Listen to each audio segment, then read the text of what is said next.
In this video, I'm going to be introducing you to a wonderful SolidJS utility, SolidJS store utility called Produce. Now, what does Produce do? First, Solid stores are immutable data structures. They are immutable data structures. So if you're going to update them, you have to update them in an immutable manner.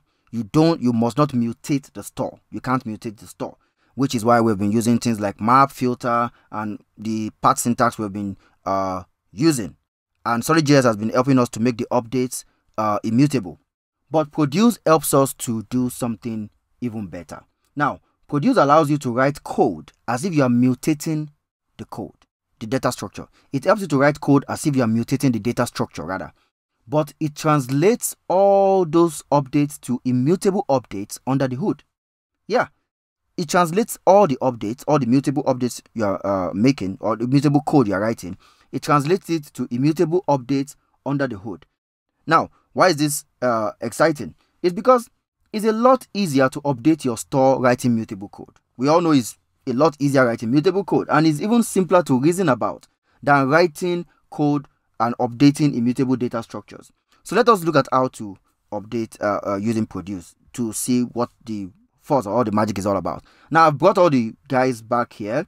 Count is back. We have a username and level from the user object, and we have our cars. Let's see how Produce helps us to just seamlessly update these properties and even update a bunch of them all at once. Back in VS Code, so this is where I'm bringing in all the guys, the count, username, and the cars. I've also commented out the last demo so that you can have it in the repo. Now let's bring in Produce. Now Produce is imported from the SolidJS store. So we have SolidJS /store. So from here we can then bring in Produce. Now how do you use Produce? Let's just go down here. Go to add a button.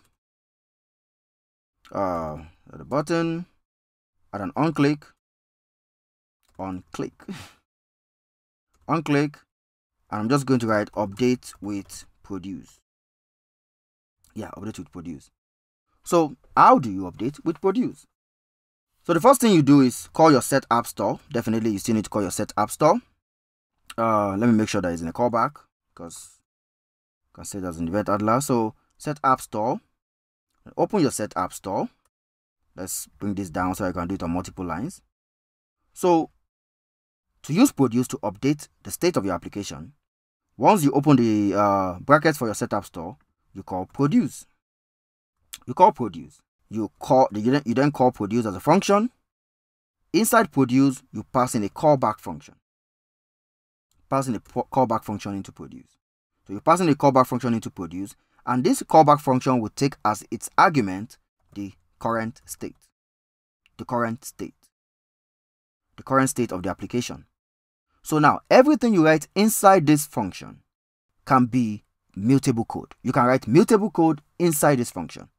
And under the hood, Produce is going to make sure that an immutable version of that is produced and your immutable store is updated the right way.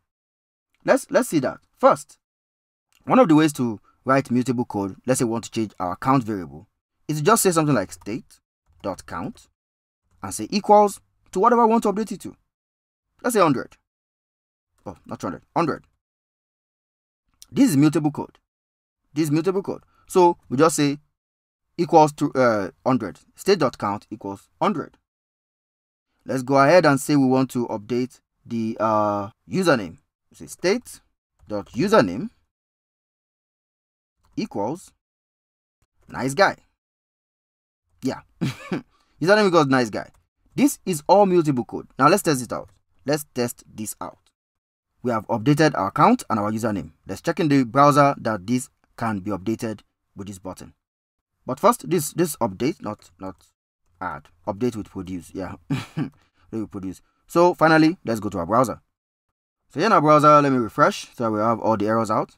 So update with Produce. We have written mutable code to update our count and our username. Let's see if it works. Click this and boom. Count updates. But our username is not updating. I think I made a mistake somewhere. Let's go back to VS Code. State.user. state.user.username. Sorry about that. State.user.username. State.user.username. Let's save this and go back to our browser. So back here in our browser, once again, let's refresh this. Now watch the count and the username. When I click update with produce, both changed.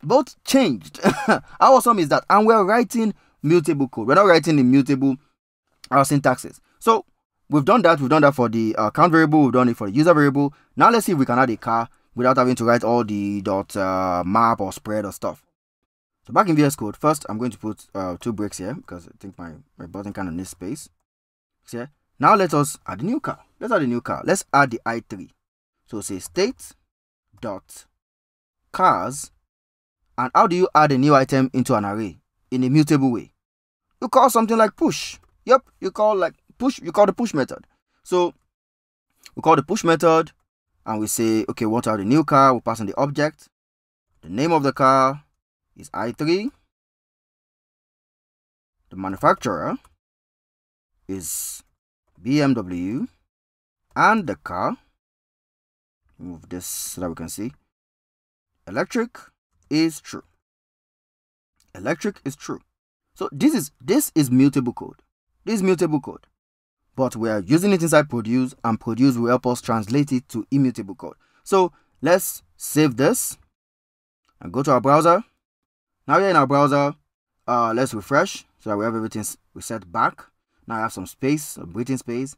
And now when I click update with produce, watch this list. Watch this list. This is about to become 6 cars. Update with produce. Boom. i3 is in. i3 BMW is in. Awesome. Awesome.